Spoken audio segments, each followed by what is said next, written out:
บายดีพวกหลานหมู่ทุกคนสาวครูมีชื่อว่ารัศมีโขดภูทรมื้อนี้สาวครูก็มีนิทานม่วนๆจะมาอ่านสู่พวกหลานฟังซึ่งนิทานเรื่องนี้มีชื่อว่าเป็นหยังจึงทูแขวแต่งโดยองค์การลุงธุรีตและแต้มโดยฐานคำหุงผสมสุขแต่ก่อนที่ว่าเราจะไปฟังนิทานเนาะสาวครูอยากให้พวกหลานสังเกตหน้าปกนำกันก่อนพวกหลานเห็นหยังแดบางคนก็ตอบว่าเห็นนางน้อยเห็นก๊อกน้ำเห็นยังตืมเห็นหงเฮียนเห็นคนกำลังลินแล้วพวกร้านคิดว่านางน้อยแล้วกำลังเห็ดยังอยู่แล้วถูแขวเนาะเก่งหลายแล้วมันมีพวกร้านเด็กเคยถูแขวบอเคยเนาะเคยถูตอนใดแด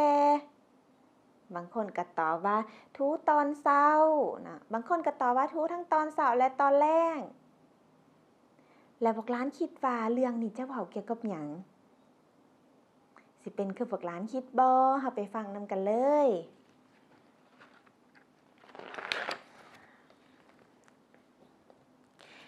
แป้งแป้งแป้ง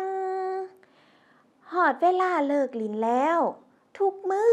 นางทองคูณฟ้าวแล่นออกห้องเฮียนไปซื้อข้าวนมและของกิน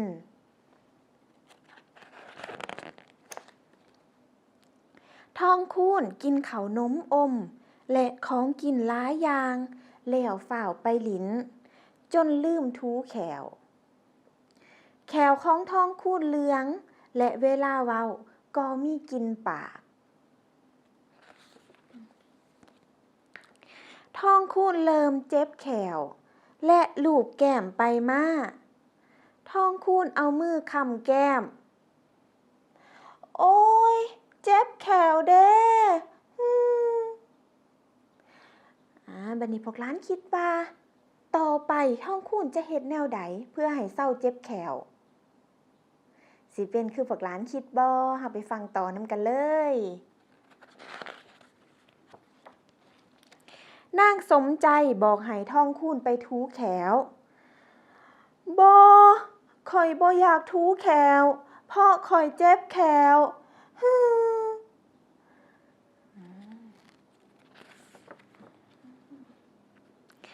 ถ้าบ่อยากเจ็บแขวเจ้าต้องมันทูแขวเรื่อยๆและบ่กินข้าวนมอมหลายให้เจ้าทูแขวแบบนี้เด้อทูทางนอกและถูทางในของแขว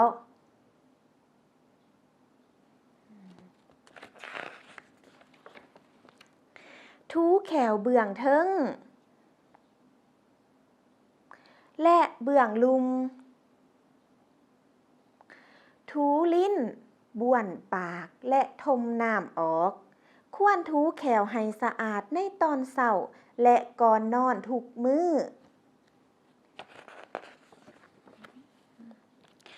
ทองคูณเฮ็ดตามขั้นตอนของการทูแขวที่สมใจบอกบัดนี้ต่อไปพวกหลานคิดว่าทองคูณจะเศร้าเจ็บแขวบ่สิเป็นคือพวกหลานคิดบ่เฮาไปฟังต่อนำกันเลยเย้แขวข่อยบ่เหลืองบ่เป็นแขวแมงและเศร้าเจ็บแขวแล้วเรื่องนี้ก็จบไปเนาะพวกหลานม่วนบ่ม่วนเนาะแล้วพวกหลานยังจื้อได้บ่ทุกมื้อทองคูณมักไปซื้อหยังเก่งหลายเนาะทุกมื้อทองคูณมักไปซื้อขนมแล้วก็ของกินนะแล้ววันนี้ไผเป็นคนพาทองคูณทูแขว